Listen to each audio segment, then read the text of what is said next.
Let me guess, you're a hardcore addict and sports cards are your drug of choice. Well, even though there are way worse addictions out there, the truth of the matter is that any addiction can be dangerous to our health, career, and relationships. And if you found yourself spending way too much money on sports cards, this is the video for you, because I will be sharing with you my best and most practical tips to help keep you from spinning out of control and hitting your financial rock bottom.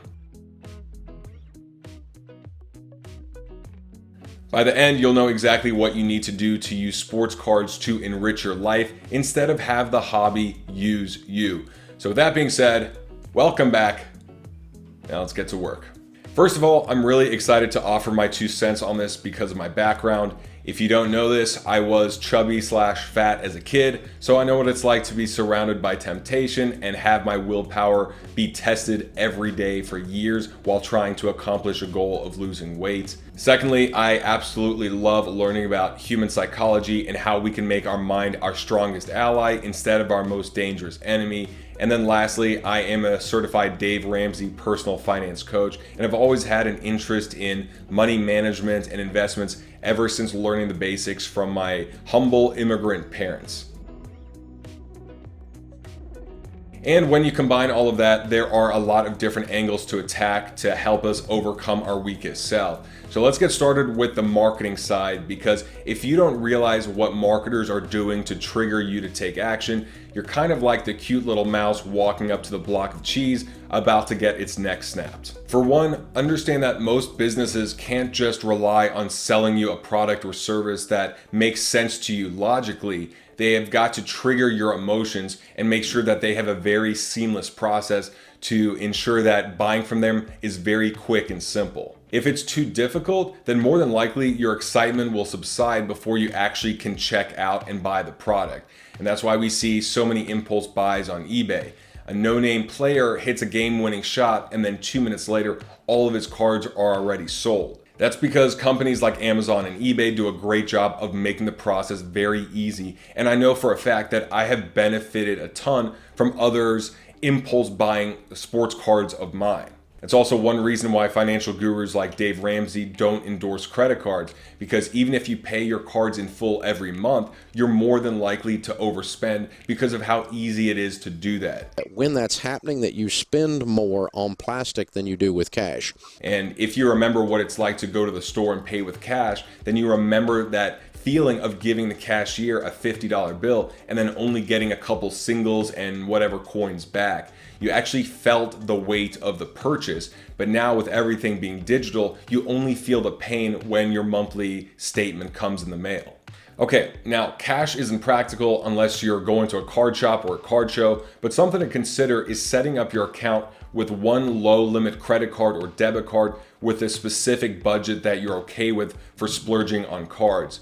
One step further would be not having your card saved on that site at all, so you'd have to manually enter it each time. I know that sounds like a pain in the ass, but that's the whole point. Something else we can do is erase the apps that we impulse buy from our phone. And don't get me wrong, I love my Amazon and eBay app and I use it all the time, but if it was leading me to purchases that I would later regret, then I would have to do something about it.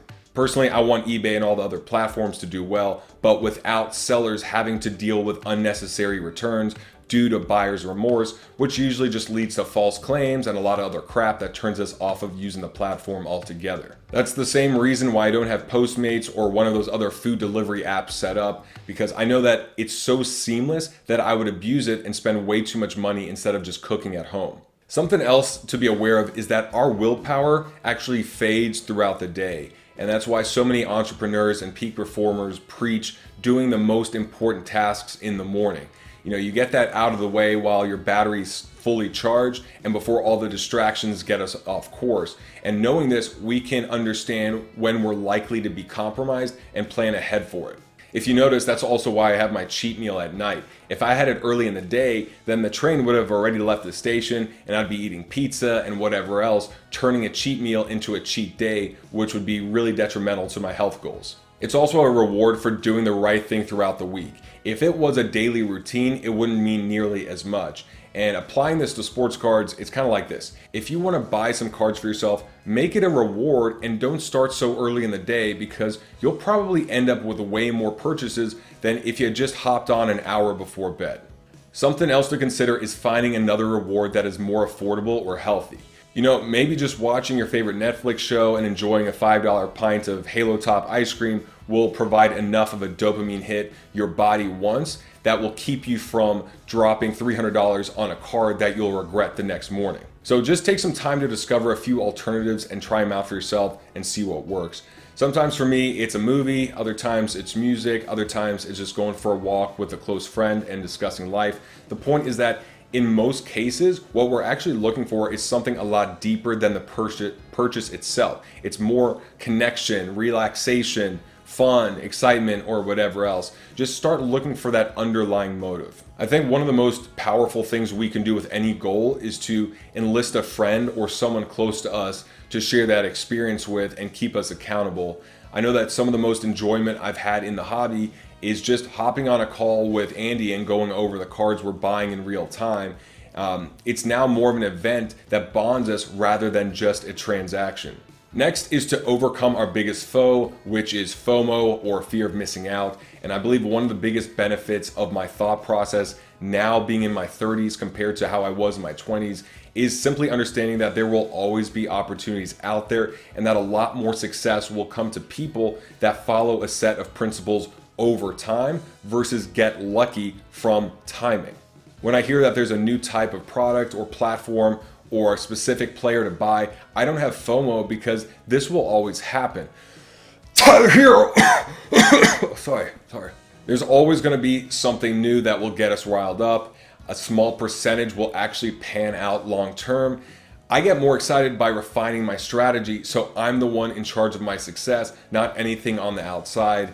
And there's a philosophy about success I heard recently that really stuck with me that I quickly want to share with you, which is be, do, have. Which means that if you want to have something, you've got to do the right things, but to know what the right things to do are, you have got to become that person first.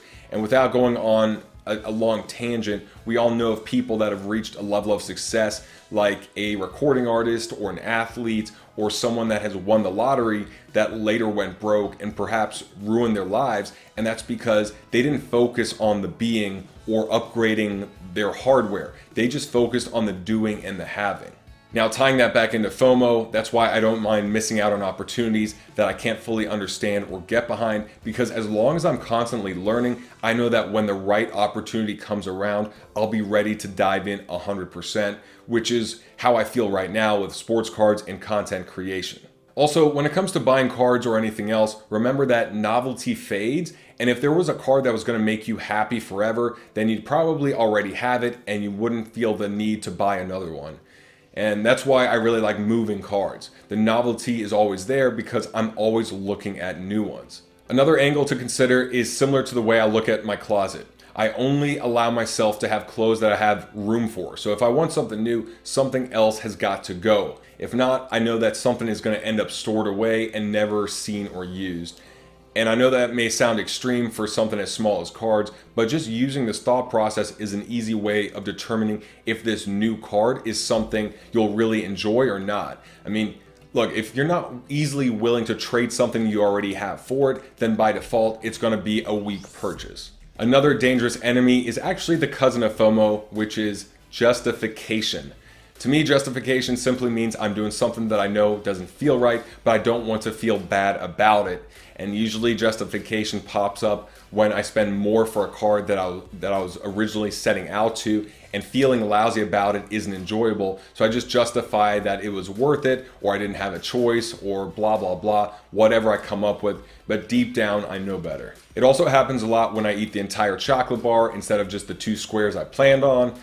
Oh, but I was still hungry. 2 squares isn't enough for a guy my size. I'll burn it off tomorrow, whatever crap I come up with. But the truth is that I didn't live up to my word.